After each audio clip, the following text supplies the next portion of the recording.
माय माऊली नमस्कार. विविध ग्रंथातील एक महान ग्रंथ श्रीमद भागवत कथासार अभिवाचन करत आहे. चतुर्थ स्कंद भाग 9 ध्रुवाची गोष्ट. प्रथम श्री वेदव्यासांना नमस्कार करून अभिवाचनाला प्रारंभ करते. प्रकरण 9 ध्रुवाची गोष्ट. सकाळ झाले. रात्र पडताच सूर्याच्या साक्षीने दिवसपणा लिहून शब्दप्रकाशात नाचू लागला. ऋषीमुनींच्या सृष्टी समरस दृष्टीला सत्य ज्ञान अनंत ब्रह्माचा साक्षात्कार जळी स्थळी काष्टी वाचनाची होत होता. सुतांनी पुढील कथेला प्रारंभ करण्यापूर्वी बहुतेक श्रोते जागे बसले होते. परीक्षित शुक संवादातील विदुर मैत्रेय वार्तालापाचा प्रसंग पुढे सांगायचा होता. परीक्षिताला शुक भागवत कथा सांगत होते. सर्पदंशाने 7 दिवसांनी परीक्षिताला ध्रुव मृत्यू आढळ होता आणि मरणापूर्वी जन्माचे सार्थक करणारे भागवत श्रवण करण्याचे निर्वाणीचे पुण्यकर्म त्याच्याकडून घडत होते. महात्म्याच्या कथा महर्षी सांगतात, ऋषी ऐकतात, असे सोहळे अवर्णनीयच होय. शुक परीक्षिताला सांगत होते. सुतांनी संदर्भ दाखवून कथेला प्रारंभ केला. मैत्रेयांनी त्यानंतर विदुराला ध्रुवाची कथा सांगितली. मैत्रेय म्हणाले, विदुरा, ब्रह्मदेवापासून झालेले मनू शतरूपा यांची उत्पत्ती तुला सांगितली. त्या मनूला प्रियव्रत उत्तानपाद असे 2 पुत्र. उत्तानपादाला 2 भार्या. एकीचे नाव सुनीती, दुसरीचे नाव सुरुची. सुनीतीचा पुत्र ध्रुव, सुरुचीचा पुत्र उत्तम नावाचा होता. उत्तानपाद राजाची सुरुची भार्या त्याला जास्त प्रिय होती. सुनीतीवर त्याची तेवढी प्रीती नव्हती, प्रेम नव्हते. उत्तानपाद महान राजा होता, धार्मिक होता, न्यायी होता. राजा एकदा आपला पुत्र उत्तम याला मांडीवर बसवून त्याचे कौतुक करत होता. सुरुची जवळच बसलेली होती. तेवढ्यात ध्रुव तेथे आला. आपण पित्याच्या मांडीवर बसावे असे त्यांना वाटले. तो धावत पुढे आला आणि म्हणाला, पिताजी, मी पण मांडीवर बसू. उत्तानपादाने काहीच उत्तर दिले नाही. त्याला बसू द्यावे तर सुरुचीला राग येईल, बसू न द्यावे तर ध्रुवाला बेचाऱ्याला वाईट वाटेल. त्या क्षणापुरता तरी सुद्धा राजा दिग्मूढ झाला. त्या तेवढ्या शांततेत सुरुची गरजली, दूर हो तेथून. तुझा त्यांच्या मांडीवर बसण्याचा काय अधिकार? उत्तमाचे युवराज आहे आणि तो माझा मुलगा. तू त्यांचा मुलगा असलास तरी माझा मुलगा नाही. त्यांच्या मांडीवर बसायचे तर माझ्या पोटी जन्म घ्यायला होता. आणि का तेवढी तुझी पुण्य आहे? तप कर, तप, आणि मागून घे माझ्या पोटी जन्म. चल दूर हो, चल दूर हो. ध्रुव त्यावेळी पित्याच्या सिंहासनाजवळ जाऊन त्याच्या दुसऱ्या मांडीवर बसत होता. त्या राजाने उजव्या मांडीवर उत्तमाला बसवले होते. ध्रुवाकडे उत्तम टक लावून पाहत होता. त्याला ध्रुव मनातून आवडत होता, पण आईच्या भीतीने तो गप्प बसला रे. सुरुचीकडे राजाने एकदा पाहिले. त्या दृष्टीत सौम्य अधिक्षेप होता, पण सुरुचीच्या सवती मत्सरात विवेकाला थारा नव्हता. तिने रागाने ध्रुवाला राजाजवळून दूर केले. ध्रुव मुसमुसून रडत तेथून निघून आला. त्याने मागे वळून उत्तमाकडे पाहिले. उत्तमचे डोळे भरून आले होते पाण्याने. उत्तानपाद वाघ झाला होता. सुरुची डोळे वटारून ध्रुवाकडे पाहत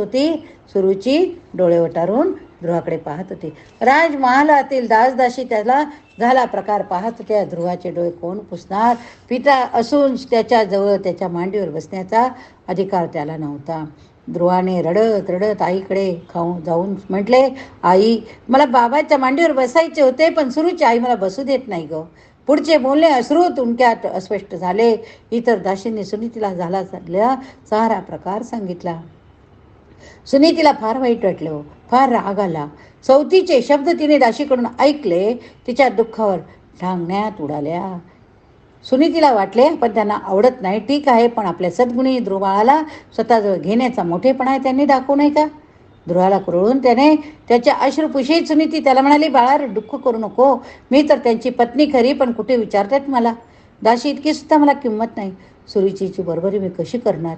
उत्तम राजसिंहासनावर बसला तरी तू ते मान्य करावे. कोणाचेच वाईट आपण मनात आणू नये. माझ्या दुर्दैवाचे तुलाही चटके बसत आहे पण ध्रुवा, एक गोष्ट सांगू का? तुझे दुःख दूर करील तर तो एक भगवान श्रीहरी, त्यालाच तू शरण जा. स्वधर्माचे पालन करणारे योगी जन त्याचेच ध्यान करता. तो प्रसन्न झाला. राजपदच काय, जे जे हवे ते मिळेल. सारी सृष्टी त्या विष्णूच्या पदकमळानेच ध्यान करते रे. त्याच्याशिवाय तुझे दुःख दूर करणारा दुसरा कोणी नाही. सुनीतीने स्वतःच्या अपमानाने, बाळाच्या दुःखाने, नैराश्याने भरून असे म्हटले खरे, पण ते ध्रुवाच्या अगदी हृदयातच जाऊन बसले.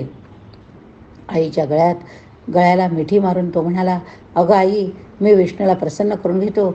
मी जातो त्यांच्याकडे. कुठे ग जातो तो? मी जायचे तरी कसे?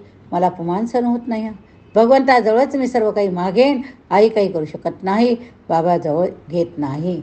जगात दुसरे कोण की मी त्यांच्याकडे जाऊ? आपणच आपले डोळे पुसून नव्या निर्धाराने ध्रुव आईला म्हणाला, आई सांग, मी कशी आराधना करू? सुनीतीला प्रश्न पडला, काय सांगावे? मी ती म्हटली, हरिनाम स्मरण हेच मोठे साधन. जगाचा त्याग करून, सर्व संग सोडून, अरण्यात जाऊन एकाच ठिकाणी एकांतात राहून योगी जन्मजन्मी त्याग करतात. तू लहान, तुला तसे करणे सोसणार नाही. थंडी, ऊन, वारा, पाऊस कशाचीच तुला सवय नाही. थोडा मोठा हो, मग तू हरीची आराधना कर. मातेची ममता, राणीची अस्मिता आणि धर्माची दृढता सुनीतीच्या ठिकाणी एकवटली होती.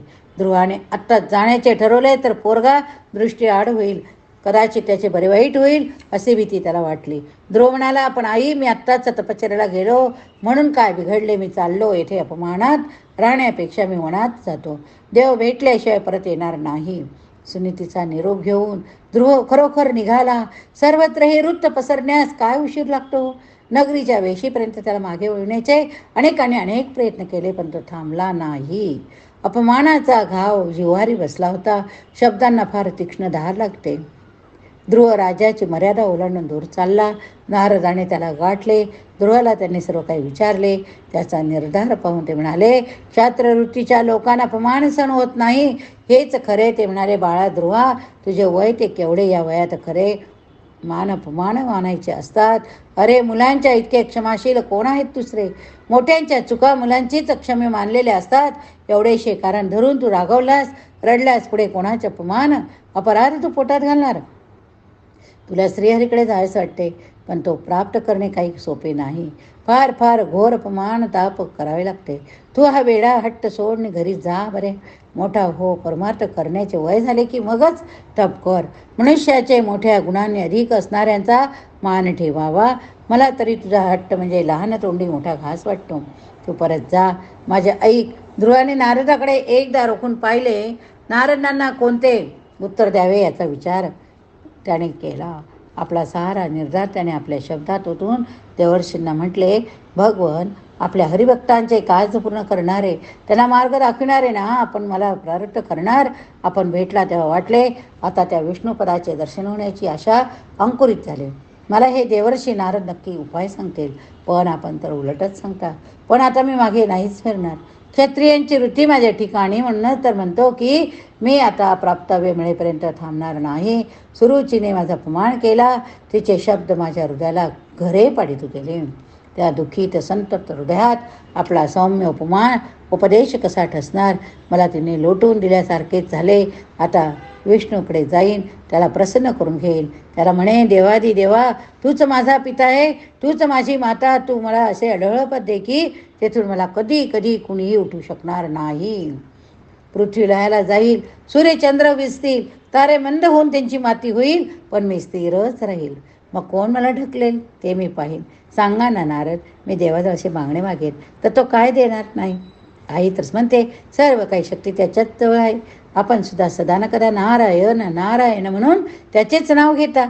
जगाच्या कल्याणासाठी त्याचे नामकीर्तन करीत त्रैलोक्यात संचार करता. आपल्या विनेचे स्वर ऐकून माझे मन प्रथमच हरीकडे ओढले गेले. आता मला हरिप्राप्तीच्या मार्गच आपण दाखवा. सांगा ना. एका लहानशा बालकाला निराश करू नका. आपण सांगाल तो जप, सांगाल ते तप, म्हणाल ते दिव्य, सुचवाल ती उपासना मी करीन, पण मला हरी भेटवा, हरी भेटवा. आहा हा. नारद अतिशय आनंदले. ध्रुवा, तुझा निर्धार खरोखरच चांगला. फार कठीण तपसुद्धा तू करशील का? करशील असे जगाचे सर्व माया ममता सोडूनच हरीची भक्ती करावी लागते. मी तुझी परीक्षा पाहिली. मी तुला सर्व काही सांगतो. तुझ्या आईने तुला सांगितले ते खरेच आहे. भगवान विष्णूचं सर्वश्रेष्ठ दाता होय. आता तू यमुना नदीच्या तटाजवळ असलेल्या मधुवनात जा. कुठं जा? मधुवनात जा. तेथे यमुना नदीच्या पवित्र जलात त्रिकाल स्नान करीत जा. नीट असणार बस. ही पा अशी मांडी घालवायची, असे स्थिर बसायचे. नारदाने ध्रुवाला सिद्धासन शिकविले, पद्मासन शिकवले, प्राणायाम कसा करायचा ते नीट समजावून सांगितले. प्राणायामाने देह, इंद्रिय, मन यांची सम निर्दोष अवस्था कशी होते ते सांगितले. मग श्रीहरीचे सगुण साकार ध्यान कसे करावे तेही सांगितले.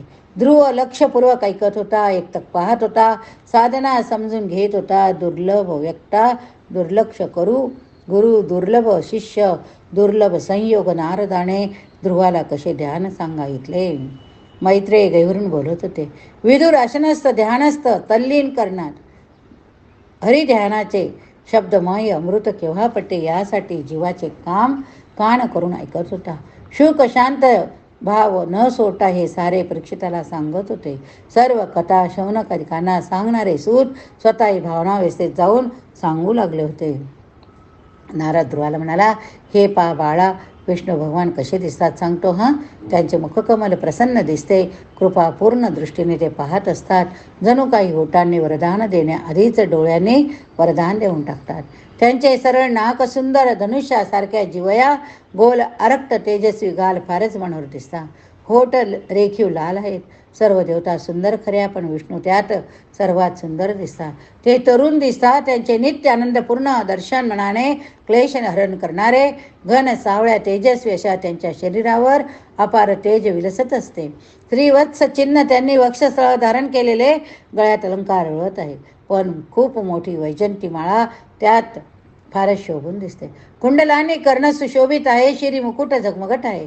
मनगटात कंकणे आहे. केऊर कौस्तुभ यांनी त्यांच्या श्यामलतूंवर मौतिकांची सुवर्णांची रत्नांची आभा पसरलेली आहे. अतिशय तेजस्वी पितांबर आणि अजानू उत्तरीय वस्त्र शोभत आहे. सुवर्णांची मेखला त्यांनी कटी प्रमुख प्रदेशावर धारण केली आहे. नखशिखांत तेजात विराजमान होणारे भगवान विष्णू चारी भागात शंख चक्र गदा कमळ धारण करतात. ध्रुवा, तू त्यांच्याचे ध्यान कर की समचरण ठेवून तुझ्या हृदयात तुझ्या मनात तुझ्या समोर उभे आहेत. तू त्यांचे चित्तात ध्यान कर. त्यांच्याकडे ते मंद मंद हास्य करीत कृपादृष्टीने पाहत आहे असे ध्यान कर. तुला परमोच्च आनंद वाटेल. तुझे मन विष्णूच्या ठाईच तल्लीन होऊन जाईल. नारदाने मनमोहन असे रूप वर्णन करून ध्रुवाला ओम नमो भगवते वासुदेवाय, ओम नमो भगवते वासुदेवाय ह्या मंत्राचा उपदेश दिला. शुद्ध आचरणाचे महत्त्व सांगितले. भगवंताच्या मूर्तीची पूजा कशी करावी हे सांगितले. मिताहारी राहण्याची आज्ञा केली. अवतार कथांचे चिंतन करण्यास सांगितले. भोगाविषयी विरक्त राहावे. मुक्ती हेच ध्येय गाठावे. भक्तांचा भाव भगवंतच स्थिर करतो, म्हणून सर्वदा त्याचेच चिंतन करावे असे सांगितले. अनेक प्रकारची तपश्चर्या वर्णन करून सांगितले. श्री विष्णू भेटतील अशी खात्री दिली. नारदाच्या चरित्री चरणी माथा लावून ध्रुव बाळ मधुवनात तपश्चर्येला गेला. नारदाच्या आश्वासनामुळे विश्वास श्रद्धा त्यांच्या मनात रुजली होती. ध्रुवाला आशीर्वाद देऊन नारद मुनी उत्तानपादाकडे गेले. त्यांचे राजाने स्वागत केले खरे, पण त्यांच्या वदनी अवकळा होती. डोळे दुःखाची कथा सांगत होते. मुद्रा विश्वन्न होती. नारदाने विचारले, काय झाले? राजा भविष्यात का दिसतो तुझ्या मुखावर? राजकार्य नीट चालले आहे ना? कोठे काही संकट तर नाही ना झाले? प्रश्न विचारताच राजाला भडबडून आले. काय सांगू महर्षी, मी किती अविचारी. ध्रुव माझ्या अंगावर बसण्यासाठी आला तेव्हा सुरुची त्याला टाकून बोलली.